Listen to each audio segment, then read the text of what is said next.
ದಾವಣಗೆರೆಯಲ್ಲಿ ಅಮಲು ಬರೆಸುವಂತಹ ಚಾಕ್ಲೇಟ್ ಮಾರಾಟ ಪ್ರಕರಣ ಮಾಸುವ ಮುನ್ನವೇ ಈಗ ಮತ್ತೊಂದು ಆಘಾತಕಾರಿ ಪ್ರಕರಣ ಬೆಳಕಿಗೆ ಬರ್ತಾ ಇದೆ. ಅಮಲು ಬರೆಸುವಂತಹ ಔಷಧಿ ಸಿರಪ್ ಟ್ಯಾಬ್ಲೆಟ್ ಅನ್ನು ತರಿಸಿ ಯುವಕರಿಗೆ ಹಾಗೂ ವಿದ್ಯಾರ್ಥಿಗಳಿಗೆ ಮಾರಾಟ ಮಾಡಿ ಗೀಳು ಹಚ್ಚಿಸಿದಂತಹ ಸತ್ಯ ಸ್ಫೋಟವಾಗಿದೆ. ಇದರ ಒಂದು ವರದಿ ಇಲ್ಲಿದೆ.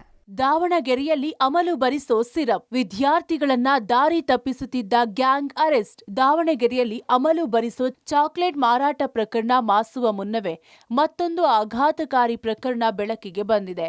ಅಮಲು ಬರಿಸೋ ಔಷಧ ಸಿರಪ್ ಟ್ಯಾಬ್ಲೆಟ್ ತಯಾರಿಸಿ ಯುವಕರಿಗೆ ವಿದ್ಯಾರ್ಥಿಗಳಿಗೆ ಮಾರಾಟ ಮಾಡಿ ಗೀಳು ಹಚ್ಚಿಸಿದ್ದ ಸತ್ಯ ಸ್ಫೋಟವಾಗಿದೆ.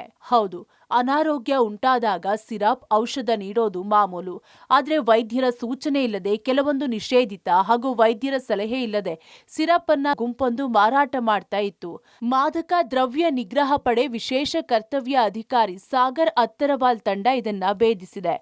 ದಾವಣಗೆರೆ ನಗರದ ದೇವರಾಜ ಅರಸು ಬಡಾವಣೆ ಫ್ಲೈಓವರ್ ಪಕ್ಕದ ಸರ್ವಿಸ್ ರಸ್ತೆಯಲ್ಲಿ ಕಾನೂನು ಬಾಹಿರವಾಗಿ ಯಾವುದೇ ಪರವಾನಗಿ ಇಲ್ಲದೆ ಅಮಲು ಬರುವ ಸಿರಪ್ ಅನ್ನ ಹೆಚ್ಚಿನ ಬೆಲೆಗೆ ಅಕ್ರಮವಾಗಿ ಮಾರಾಟ ಮಾಡುತ್ತಿದ್ರು.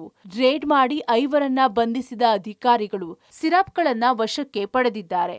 ಬೆಳಗಿಂದ ಸಾಯಂಕಾಲದಾಗ 500 ರೂಪಾಯಿ ದುಡಿತಾರೆ. ಸಾಯಂಕಾಲ ಆದ ತಕ್ಷಣ ಸಿರಪ್ ತಗೊಂಡು ಕುಡಿದು ಅವರು ಮನೆಯಲ್ಲಿ ಆ ದುಡ್ಡು ತಗೊಂಡು ಹೋಗ್ತಿಲ್ಲ. ಅವರು ಬರೀ ಆ ಸಿರಪಿಗೋಸ್ಕರನೇ ಆ ದುಡ್ಡೆಲ್ಲ ಖಾಲಿ ಮಾಡಿ ಮನೆಗೆ ಹೋಗಿ ಇದು ಮಾಡ್ತಿದ್ದಾರೆ. ಮತ್ತು ಅದು ಮನೆಯಲ್ಲಿ ಸಿರಪ್ ತಗೊಂಡು ಆ ಡ್ರಗ್ಸ್ ಎಡಿಟ್ ಆಗಿ ಅವರು ತಂದೆ ತಾಯಿಗೆ ಎಲ್ಲರಿಗೂ ಹೊಡೆಯೋದು. ಆಮೇಲೆ ಅದ್ರ ನಶೆದಲ್ಲಿ ಅವ್ರು ಏನ್ ಮಾಡ್ತಿದ್ದಾರೆ ಅವ್ರಿಗೆ ಗೊತ್ತಾಗ್ತಿಲ್ಲ. ಅಂತ ಇದರಲ್ಲಿ ಹುಡುಗರು ಎಡಿಟ್ ಆಗಿಬಿಟ್ಟಿದ್ದಾರೆ. ಅವರು ಡ್ರಗ್ಸ್ ಎಡಿಟ್ ಆಗ್ತಿದ್ದಾರೆ. ಒಬ್ಬರಿಂದ ಒಬ್ಬರಿಗೆ ಈ ತರ ಎಡಿಟ್ ಆಗಿ ಅವ್ರವ್ರ ಜೀವನಗಳು ಹಾಳು ಮಾಡ್ಕೊಂತಿದ್ದಾರೆ. ಓದೋ ಮಕ್ಕಳೆಲ್ಲ ಇದಕ್ಕೆ ಎಡಿಟ್ ಆಗಿದ್ದಾರೆ ಸರ್.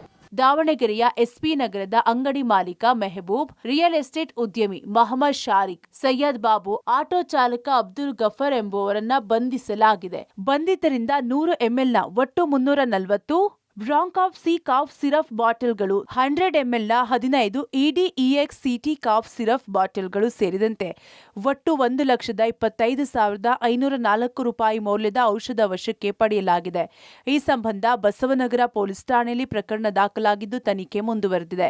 ಸುಮಾರು 400 ಅಷ್ಟು ಕಾಫ್ ಸಿರಪ್ ಇರುವಂತದ್ದ ಬಾಕ್ಸಸ್ನ ಸೀಸ್ ಮಾಡಿದೀವಿ. ಅದರ ಜೊತೆಗೆ ಕೆಲವು ಟ್ಯಾಬ್ಲೆಟ್ಸ್ ಕೂಡ ಸೀಸ್ ಮಾಡಿದ್ದೇವೆ. 5 ಜನರಿಗೆ ಶಿವಕುಮಾರ್ ಅಂಡ್ ಅದರ್ಸ್ 5 ಜನಕ್ಕೆ ಅರೆಸ್ಟ್ ಮಾಡಿದ್ದೇವೆ. ಇದರಲ್ಲಿ ಅವರು ಈ ಕಾಫ್ ಸಿರಪ್ ಅನ್ನ ಅಡಿಕ್ಟ್ಸ್ ಆಗಿರ್ತಾರೆ, ಅದನ್ನ ಮಾದಕ ದ್ರವ್ಯ ತರ ಯೂಸ್ ಮಾಡ್ತಾ ಇದ್ದಾರೆ. ಅಂತವ್ರಿಗೆ ನಾವು ಸ್ವಲ್ಪ ಇನ್ಪುಟ್ ಇತ್ತು, ಅದನ್ನ ತಗೊಂಡು ಇಷ್ಟು ಕೂಡ ಸೀಸ್ ಮಾಡಿದೀವಿ.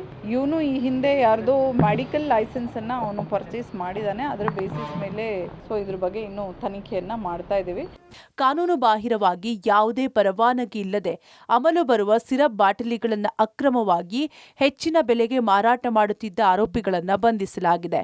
ಈ ಸಿರಪ್ ಅನ್ನ ಹಳೆ ದಾವಣಗೆರೆ ಭಾಗದ ಯುವಕರು, ವಿದ್ಯಾರ್ಥಿಗಳು ತೆಗೆದುಕೊಳ್ತಿದ್ರು ಎಂಬ ಮಾಹಿತಿ ಇದ್ದು ಸದ್ಯ ಪೋಷಕರು ನಿಟ್ಟುಸಿರು ಬಿಡುವಂತಾಗಿದೆ. ಪುನೀತಾಪ್ತಿ, ಪಬ್ಲಿಕ್ ಟಿವಿ, ದಾವಣಗೆರೆ.